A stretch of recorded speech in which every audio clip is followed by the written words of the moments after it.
Assalamualaikum anak-anak ibu semua dan selamat pagi. Bagaimana kabar anak-anak ibu semua sekarang? Mudah-mudahan kita semua dalam keadaan sehat ya. Dan yang terpenting, kita selalu tetap jaga kesehatan dan semangat untuk belajar. Pertama sekali, Ibu ucapkan selamat bergabung dengan SMP Cendana ini. Oh ya, kita kenalan dulu ya. Nama Ibu Yuherlina. Ibu ngajar di SMP Cendana ini kelas 7 dan kelas 8 bidang studi IPS. Oke, kita langsung saja ke topik kita kali ini.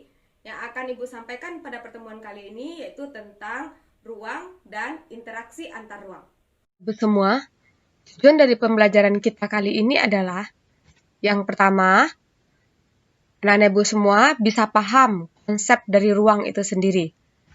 Yang kedua, bisa memahami maksud dari interaksi antar ruang. Yang ketiga, memahami faktor-faktor penyebab terjadinya interaksi antar ruang. Kita tentu sudah sering mendengar kata ruang, bukan? Seperti ruangan kelas ini, atau ini, ruangan tamu, atau ruangan majelis guru ini. Apakah itu saja yang disebut dengan ruang? Nah, untuk memahami tentang konsep ruang ini, perlu diperhatikan slide berikut. Di dalam slide ini terdapat 4 gambar yang mewakili konsep ruang secara keseluruhan. Yang pertama, ruang yang disebut dengan kehidupan yang ada di darat, di mana di daratan itu terdapat makhluk hidup seperti manusia, hewan, dan tumbuhan dengan segala aktivitasnya. Kemudian, yang kedua, itu adalah ruang dari lapisan tanah dengan kehidupan makhluk hidupnya. Seperti yang tampak dalam gambar ini adalah semut yang ada di dalam tanah. Nah, yang ketiga, gambarnya adalah gambar udara dengan makhluk hidupnya yang ada di sana, yaitu burung. Kemudian, yang keempat, itu adalah perairan. Dengan makhluk hidup yang ada di sana adalah ikan, kemudian batu karang, dan lain-lainnya. Nah, 4 gambar ini mewakili pengertian konsep ruang secara keseluruhan. Jadi yang dimaksud dengan ruang itu bukan hanya terbatas kepada batasan-batasan dinding-dinding saja. Jadi cukup luas ya pengertian ruang ini ya anak-anak. Jadi secara terdefinisinya, pengertian dari konsep ruang adalah bagian dari permukaan bumi yang berwujud 3 dimensi, terdiri dari 3 lapisan, yaitu darat, laut, dan udara, yang di dalamnya berlokasi benda hidup dan benda mati, serta gejala-gejala yang satu sama lainnya berinteraksi. Masing-masing ruang tentu memiliki karakteristik masing-masing. Seperti yang tampak dalam gambar ini adalah gambar pegunungan, di mana gambar pegunungan ditumbuhi oleh perpohonan yang membuat udaranya yang sejuk, sehingga pada umumnya pekerjaan dari masyarakat yang ada dalam pegunungan itu adalah petani. Dan tentu hasil yang dominan dari masyarakat yang ada dalam pegunungan adalah hasil-hasil pertanian.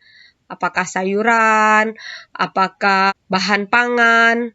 Nah, kalau gambar berikut adalah kehidupan masyarakat yang ada di pantai. Nah, kalau di pantai tentu anak-anak ibu tahu semua kan, mata pencaharian penduduk yang ada tinggal di sekitar pantai sebagian besar adalah nelayan. Karena memang tanahnya tidak cukup subur untuk ditanami tanaman-tanaman seperti yang ada di pegunungan. Berarti hasil dari masyarakat yang ada di pantai juga mayoritasnya adalah hasil-hasil dari nelayan seperti ikan. Jadi, karena perbedaan karakteristik dari masing-masing ruang tersebut menyebabkan terjadilah interaksi antar ruang antara masyarakat yang ada di pantai tadi, yang hasil dominannya adalah ikan, dengan masyarakat yang ada di pegunungan, dengan hasil dominannya adalah sayuran. Seperti yang terlihat pada gambar sebelumnya, bahwa karena adanya karakteristik antar ruang, mengakibatkan terjadinya interaksi antar ruang. Jadi, Apa yang dimaksud dengan interaksi antar ruang tersebut? Interaksi antar ruang adalah hubungan timbal balik antara dua orang atau lebih. Nampak pada slide ini, anak-anak lagi berpikir nih, kalau begitu, interaksi antar ruang dapat berupa apa saja ya? Nah, untuk bisa memahaminya, mari kita lihat slide selanjutnya. Nah, ini adalah gambar seorang nenek lagi di kampung Sumatera Barat menunggu anaknya yang datang dari Jakarta. Alhamdulillah, mereka sudah sampai. Assalamualaikum, Ma. Maaf ya, Ma, kami baru sampai karena perjalanannya cukup lama. Sekarang belum bisa menggunakan pesawat, Ma, jadi terpaksa harus lewat jalan darat dulu. Maklum, masih pandemi corona, Ma. Waalaikumsalam. Tidak masalah, yang terpenting kalian sampai dengan selamat. Nah, dari gambar yang nampak tadi, ini sudah terjadi interaksi antar ruang, yaitu dari daerah Jakarta dengan daerah Sumatera Barat. Nah, dalam interaksi antar ruang tersebut, ada beberapa hal yang bisa dibawa dalam interaksi antar ruang. Dari gambar ini, yang pertama itu adalah terjadinya perpindahan penduduk, yaitu anak dari nenek tersebut yang berada di Jakarta, sekarang sudah berada di Sumatera Barat. Kemudian yang kedua, karena mereka pulang lewat jalan darat menggunakan mobil, berarti sudah terjadi perpindahan barang, yaitu mobil mereka. Ya, yang biasanya ada di Jakarta, sekarang juga ada di Sumatera Barat. Kemudian yang ketiga, seperti disampaikan oleh anak nenek tadi, bahwa pesawat belum bisa digunakan dari Jakarta ke Sumatera Barat karena masih pandemi corona. Berarti dari gambar ini ada 3 ya, itu yang interaksi antar ruangnya, penduduk, barang, dan informasi. Jadi interaksi antar ruang itu dapat berupa apa saja anak-anak ibu semua? Oke, pintar. Yang pertama itu berupa orang. Nah, yang kedua berupa apa saja? Oh iya, benda atau barang. Yang ketiga berupa informasi. Interaksi antar ruang dapat dilakukan dengan 2 cara.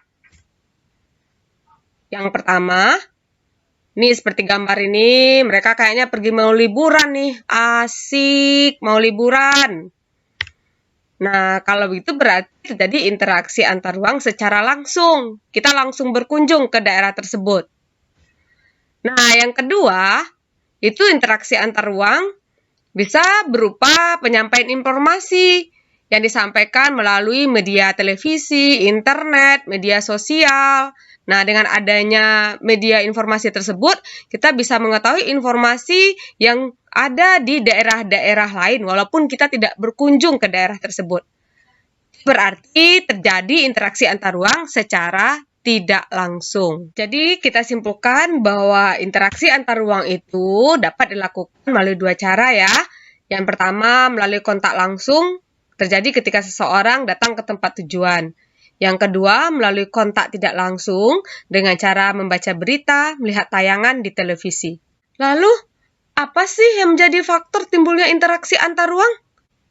Yuk, disimak slide berikut. Faktor yang mempengaruhi timbulnya interaksi antar ruang itu ada 3 ya. Yang pertama, adanya wilayah-wilayah yang saling melengkapi. Yang kedua, adanya kesempatan untuk berintervensi. Yang ketiga, adanya kemudahan transfer atau pemindahan barang. Untuk memahami masing-masing dari faktor-faktor tersebut, yuk kita simak slide berikut. Ini adalah wilayah A, di mana wilayah A ini adalah sebagian masyarakatnya adalah nelayan, berarti wilayah A ini adalah surplus ikan. Kemudian, gambar satu lagi adalah wilayah B, itu nampak nenek dengan cucu-cucunya itu lagi memetik hasil sayuran. Berarti wilayah B ini adalah surplus sayuran. Nah, kalau begitu antara wilayah A dan wilayah B bisa terjadi interaksi antar ruang. Di mana interaksi antar ruangnya itu adalah saling melengkapi. wilayah A bisa melengkapi wilayah B yang minus ikan. Dan wilayah B bisa melengkapi wilayah A yang minus sayuran. Yang kedua, faktornya adalah kesempatan untuk berintervensi. Untuk memahami apa yang dimaksud dengan kesempatan untuk berintervensi, mari kita lihat gambar berikut. Terdapat 3 wilayah ya, ini wilayah A, wilayah B, kemudian wilayah C. Di mana wilayah A memiliki surplus sayuran minus ikan. Nah, wilayah B surplus ikan dan surplus sayuran. Wilayah C surplus ikan dan minus sayuran. Nah, dalam hal ini akan terdapat 2 keadaan interaksi. Ada yang interaksinya melemah dan ada interaksinya yang kuat. Interaksi antara wilayah A dengan wilayah B tersebut dengan interaksi melemah. Karena dalam hal ini wilayah B tidak membutuhkan secara keseluruhan wilayah A. Sementara antara wilayah A dengan wilayah C itu terjadi interaksi yang cukup kuat. Nah, inilah yang disebut dengan kesempatan untuk berintervensi. Nah, sekarang anak-anak ibu ada yang tahu nggak kira-kira contoh interaksi masyarakat kota dan desa? Apa ya? Nah, mari kita lihat.